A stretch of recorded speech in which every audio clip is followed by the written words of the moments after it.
त्रिशा कर मधु सिंह के वीडियो जब से वायरल हुआ है तब से प्रत्येक भोजपुरी जनता त्रिशा कर मधु सिंह के बारे में जानना चाहता है, उसका बायोग्राफी के बारे में जानना चाहता है।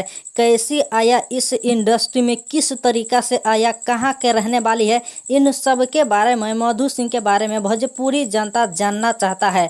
मगर अभी इस वीडियो में ये बताने वाला हूँ, मधु सिंह के भाई के दिखाने वाला हूँ।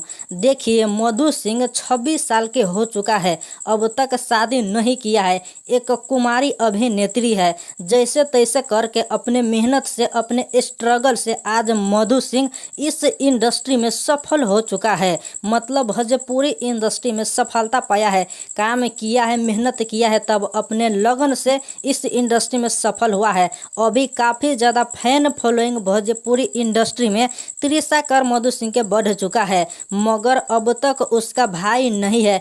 मधु सिंह सिर्फ बहन है, भाई त्रिशा कर मधु सिंह के अब तक नहीं है। और जो रक्षाबंधन के फोटो सब दिखाता है, ये सब उसका काका का बेटा सब है, मगर मधु सिंह के अब तक भाई नहीं है। एक इंटरव्यू में मधु सिंह खुद ही बताया है।